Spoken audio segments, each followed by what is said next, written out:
Hi, I'm David VanderWeele, a medical oncologist at the Robert H. Lurie Comprehensive Cancer Center at Northwestern University. And I'm giving a summary of from ASCO 2021 on major updates on prostate cancer. So the VISION study demonstrated improved radiographic progression-free survival and overall survival when lutetium-177 PSMA 617 was added to standard of care in patients with advanced prostate cancer for whom chemotherapy was not appropriate. This is very exciting news, and it's expected to lead to the approval of another therapy in a new class of drugs for patients with advanced prostate cancer. The separation between the curves for radiographic progression-free survival is impressive, with a hazard ratio of 0.40. And more than doubling in the time to progression from 3.4 to 8.7 months. However, the improvement in median overall survival is just 4 months, from 11.3 to 15.3 months. This is very similar to most other therapies approved in this space. Prior to enrolling in the study, patients had to undergo a PSMA targeted PET scan to confirm PSMA expression of their disease. And administering this radioligand therapy requires significant coordination between different departments.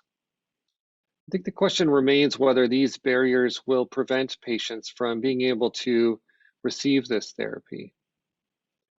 There's also a question of whether PET imaging is needed at all, given that 87% of patients remained eligible after undergoing the required PET scan prior to receiving therapy.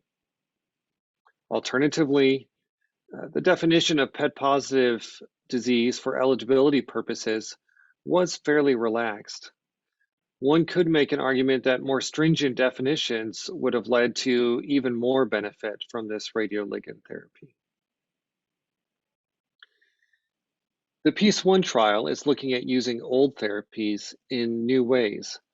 It's a 2x2 factorial design trial evaluating the addition of abiraterone and/or radiotherapy to the prostate for patients with metastatic hormone-sensitive prostate cancer.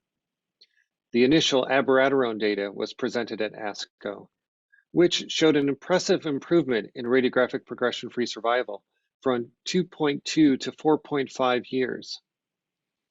About 60% of patients received docetaxel concurrent with abiraterone as part of standard of care, and they also had an improvement in radiographic progression-free survival from 2.0 to 4.5 years.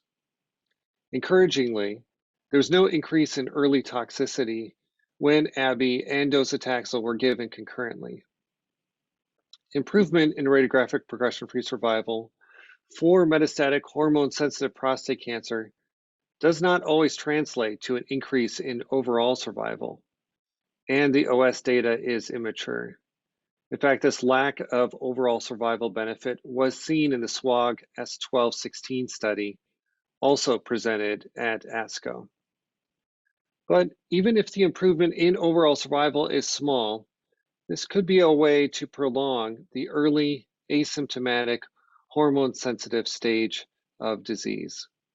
In the meantime, we await more data from PEACE-1 on overall survival and radiotherapy. Thanks for your attention.